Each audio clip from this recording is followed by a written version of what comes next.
So, in both the pre-service piece of our program, which we call the MT program, as opposed to the MT program, we have a very fluid approach that has been driven very much by what I would say inquiry-based learning, that for us tended to be a little bit too open-ended, a little bit too loose, a little bit too unstructured. And so we think that inquiry and problem-based learning or case-based learning sometimes is a knee-jerk or an overreaction to the more behaviorist, stand and deliver approaches to teaching and learning that some of us grew up with and may be more familiar with. So we wanted to find the mid-ground. What is the mid-territory that is not so much behaviorist, objective, and driven by an expedited theory of learning, but on the other hand, not so loose that we leave our students too free and frustrated quite often. So for us, the compromise in a principled way was to think about project-based learning and how we could structure that in a way that would work for both teacher and learner. So Wendy will take off with that.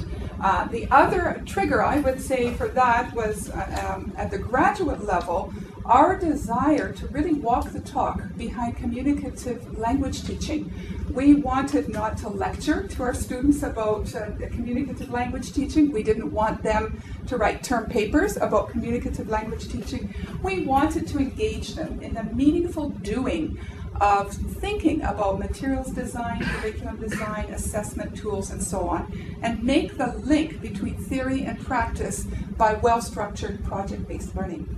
So does that make sense? You're with me? Okay. So what does a good project look like? Wendy's going to talk about that. What are the guiding principles that frame the work that we do? And then lastly, I might come back and to show you a couple of examples. So with that, I'm going to turn this over to Wendy to let her take over. All right. So you'll probably find a lot of the principles that we talk about, they're very commonsensical. They're ones that we've been using for years, but sometimes they get lost in the wayside. So today we'll talk about that. The constructivist, the social constructivist types of principles that we have kind of created as a list, and these are by no means exhaustive, but they're some of the basic kinds of ones that we think are important. Provide that template and a few exemplars of student work. So the 8 guiding principles. Dun, dun, dun, dun. Number 1, instructional design is learner-centered and flexible. It makes sense to talk about it in this way. Talking about bringing the students into the environment, building on their background knowledge, and I'm going to apologize if I repeat myself over and over again, but that's really at the core. So providing those opportunities for learners to be able to engage with not only by themselves individually, but also in collaborative types of environments where they're working together. And we've seen in some of the other talks and so on, and people are really wondering, well, what is collaboration? Teachers who are out in the field who've never collaborated, I'm stunned. So this is one of the guiding principles. Principle number 2 then, within a case-based or a problem-based or a project-based approach, it's really important that the instructor have pedagogical competence, and they also bring with them that expertise. We're not just teacher educators, we're not just teachers, but we're subject area experts. So when we're providing this, when we're teaching our student teachers, we need to be able to bring them and guide them through the process, as well as allowing for them to have some flexibility in terms of their own learning. But really, we are the subject area specialists. They need to rely on us to know that we are competent and we're knowledgeable and we know what we're talking about and we're able to provide that information to them when they need it. And some of the examples that I'm going to draw on come from the world of distance education. We taught these courses. Hetty teaches them in the face-to-face MT and graduate programs, and I was teaching them in the online world. So a lot of the things from the online world really blend nicely into that instructional design piece. And one of my heroes, yay, is Garrison and Anderson. They talk a lot about the idea of teaching presence. So whether it's in the classroom in a face-to-face environment or whether it's online. We're not just leaving the students in an environment that is so open that they don't know where to begin. Principle number 3 then is there needs to be a central or a central question or a set of questions. And the purpose of this is to provide kind of a guidance, a pathway for students to be able to follow. And having a focus question or set of questions provides that pathway and also provides kind of a framework so that we can start to hang things like learning objectives, content, pedagogical approaches, and assessment. And all of those pieces hang together, and you're going to see that in our framework. But really, providing a central kind of question, an overarching question, provides that, the guidance. So principle number 4, teaching and learning objectives are explicit. We're not leaving this open-ended, so open-ended that the learners are not sure about what it is that they're supposed to be grasping. But also leaving them open enough is kind of a difficult conundrum in some cases, but leaving them open enough that they can go through, guided discovery, but falling back to often those central kinds of questions that we've posed at the beginning. Principle 5 then is learning tasks are authentic and engaging. And the last speakers were talking about providing those opportunities for learners to be able to kind of come back to the things that they're able to do. What are students going to take? What are the teacher trainers going to take from these projects and be able to apply to their own classrooms? Okay, and we'll give you a couple of examples at the end of that piece. Principle number 6 then is the critical reflection and higher order thinking skills are promoted. So of course we want to be able to move students and draw them in with those questions, the learning objectives, and so on. But providing them opportunity to build on their background knowledge and provide a sequence set of learning tasks that build on their background knowledge, but allowing them, the collaborative kinds of pieces for them to build on their knowledge and move them from, application and those lower order thinking skills, moving them into analysis, synthesis, and evaluation. Okay.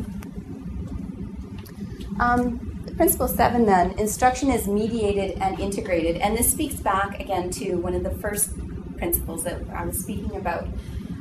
In terms of having an instructional presence, being available to learners to help guide them through those questions that they're having issues with, the content that they may not have thought about, saying, have you thought about looking at this resource? Have you thought about this? Have you thought about this? Here's some, some more resources. So that draws again on the expertise of the instructor. And the last piece then, and again, there's many more that we can include here, but we tried to include the 8 big ones. Learning is monitored by well-defined formative, summative, and self-assessment strategies. So keeping the assessment pieces throughout. So providing the feedback to learners as they're going through each of the enabling tasks.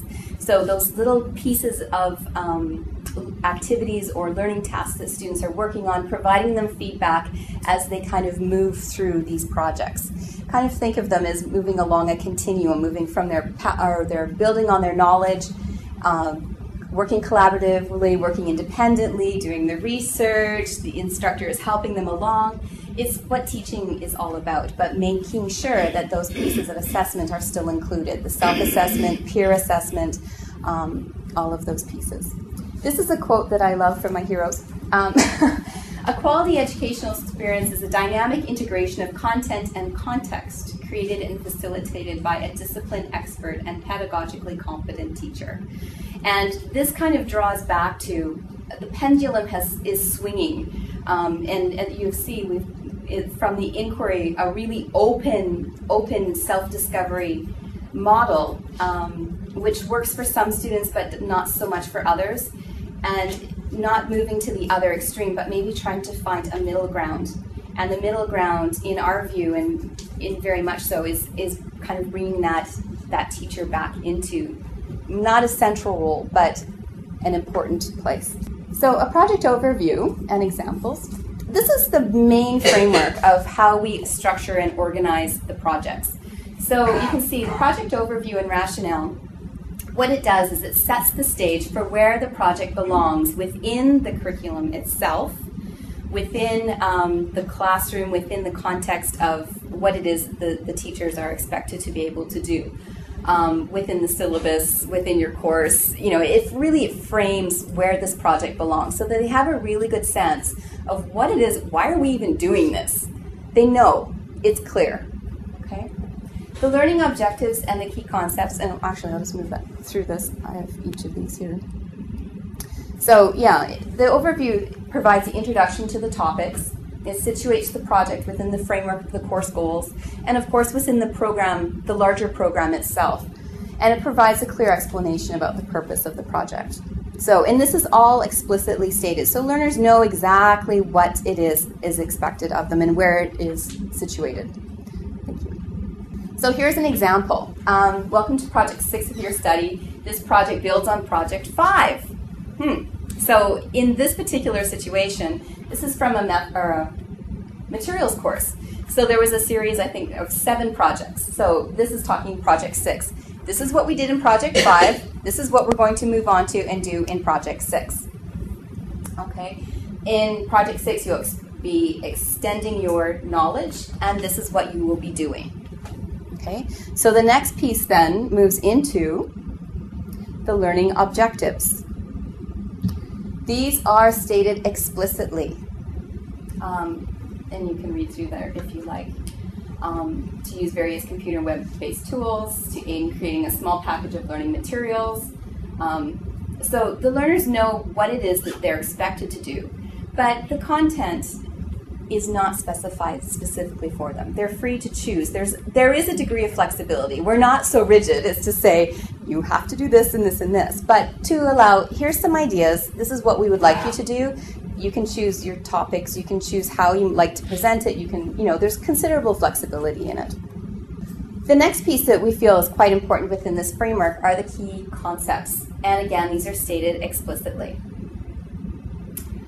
So for example, here, thematic organization allows for, we're talking about themes in this particular piece, allows for intentional sequencing, spiraling, recycling, integrating of macro skills, and so on. And so we're stating it explicitly, helping students to kind of move through the process of what it is that we would like them to do within this project. It also included are the enabling tasks then. These are the small activities, if you will, that will build on one another. You can't do the last one without doing the first one. So they're sequenced, they're logical, they spiral in terms of building knowledge and recycling those key concepts that you learned in Project 1, 2, 3, 4. Okay? So it's constantly building that knowledge and making it very explicit. They clarify the purpose and expectations of the projects. They direct learners to materials and resources. Now, this doesn't mean that learners have to use this piece of, these materials specifically, but these are kinds of materials that they might want to have a look at, and learners are encouraged to use other materials, to look elsewhere, to work collaboratively on some of these projects, to bring in new information, new materials, and share those with the class. Okay? It's very much a collaborative type of environment. Here's a sample. Now, the other pieces of the framework we don't have so much time to talk about, but the other pieces of the framework include materials, so we talked a little bit about that, and the assessment tools. And we're not going to go into detail about assessment and materials because we thought you all know about all of those pieces. So I'll turn this over to Hetty to talk about the sample BEd project. Okay, so this was just our students very early on in their first semester in our BEd program have what we call field experiences, in which they just go and sit in a classroom and start to look. But they need some ideas of look for. What would you look for? It's not, I don't really want to tell them what to look for, but I want to structure some kind of an experience so that they'll come away with ideas about what they've seen and what it means.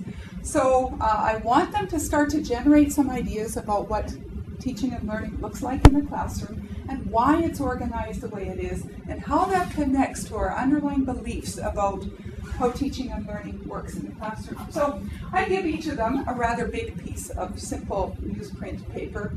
Take it off to your classroom that first day and sketch out what you see as the physical layout of the classroom.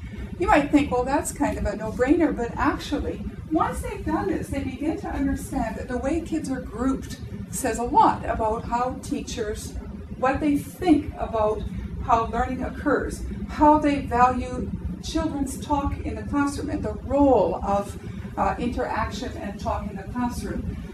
Where is the teacher? Where are the learning centers? Where is the gathering place for kids? Where are the storage areas? All those kinds of things that allow the students to begin to develop a small philosophy of thinking about teaching and learning.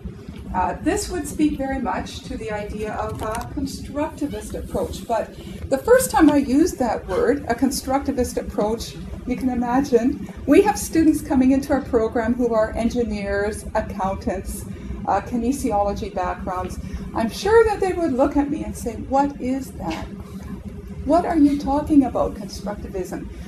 So the whole idea of children's engagement, the value of talk, group work, all that kind of stuff, starts to build their small theory of learning.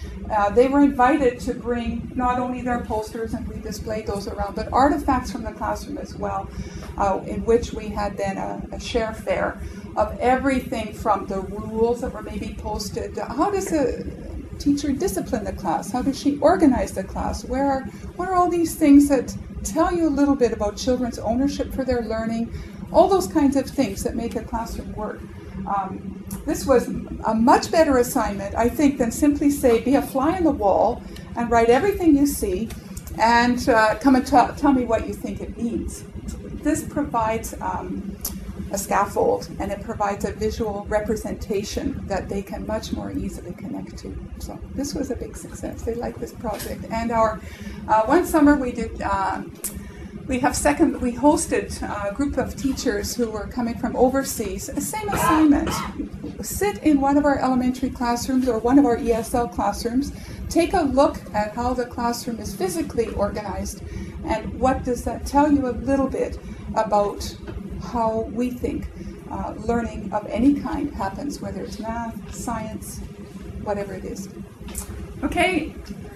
I'm just going to leave this for a moment. We're going to look at, because we do have another minute.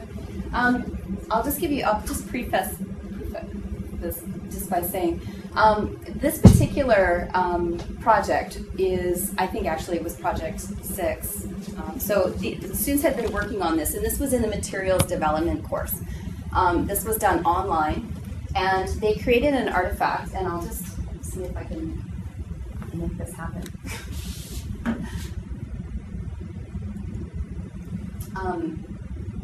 The student very graciously allowed us to be able to use this. So what they did is basically they were learning about creating thematic units. So what are the kinds of things that they needed to include within this thematic unit based on adapting materials? So adapting readings, and specifically they were looking at either adapting a newspaper article or a magazine article or something like that. So that it would be at an intermediate type of level for a group of children, or whoever it was that they chose. So they provided, this was kind of the final outcome. There's like 10 pages. But what they did is each of the enabling tasks they would work on, for example, building on that background knowledge. So the KWL types of things. What kinds of things do the students need to know in order to be able to be ready to read?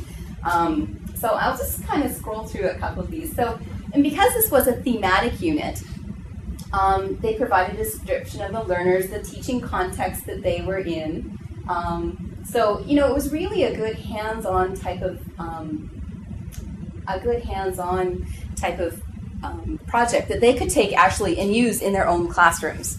So not only were we building their knowledge about how to create a thematic unit, but also something that would be useful for them. So, things like a concept map, using KWLs. So, learners were the teachers were very much able to create these kinds of things and develop just a little thematic unit. Learning task 2. So these are kind of like the enabling tasks, right, that we talk about in our framework for a project-based approach. So the kinds of things that we're modeling as a project, they're doing within their units. So, vocabulary glossary, information gap types of activities. I'm sorry, this is kind of making you ill, but so story pictures. This was based on an article about the Kananaskis, I believe, National Park in beautiful Alberta. So the kinds of, this was really something that that was tangible they could use in their own classrooms. And really, this could be done in any format. It could have been an e-version. It would have been beautiful to have them do it as a website. Any of those kinds of options are available. This student chose to do it in this way. And there's their rewritten text. So, keeping it in the format of a newspaper type of article, they rewrote it, made the vocabulary accessible to their, intermediate types of learners. So this goes on and on for quite a few pages, but you can see how those smaller enabling tasks help the students move along. This task would have required students to use a variety of web-based tools to get the job done. They would have had to go and use their readability stats feature on their computer to decide how hard is the newspaper clipping and how do I want to rewrite and manipulate these materials so it's not just content, but it becomes raw data for language learning for my students who read maybe at a high intermediate level. And how am I going to do that? So now we would also direct them to use tools like Tom Cobbs's vocabulary profiling website and so on and so forth. So we want our students to actively use tools and techniques that they will then internalize, really, the kinds of things we want them to be able to do. Not just read about materials, but make the damn things so that they work for you, they work for your students, and you learn something about adapting, making from scratch, modifying, and so on. The value of recycling key vocabulary, making grammar and vocabulary that are the targets salient within the context of the newspaper clipping that you've rewritten, so it becomes the stuff of good language learning. Yeah. So again, I think we've talked about most of these pieces anyway. The social structuralist and constructivist approach recognizes their prior knowledge and moving them to bring to their training programs, and that we need to recognize that. And a project-based approach allows them to do that. They start where they are, and not all of our students start at the same point. So this allows that flexibility. And it invites students in to link their theory to practice by doing, making things that they're able to use in their classroom. And a balanced epistemology characteristic of a project-based approach facilitates the acquisition of the knowledge, the skills, the competencies, the dispositions required to make successful transition from practice to situated practice, which obviously takes time. So thank you so much for your time.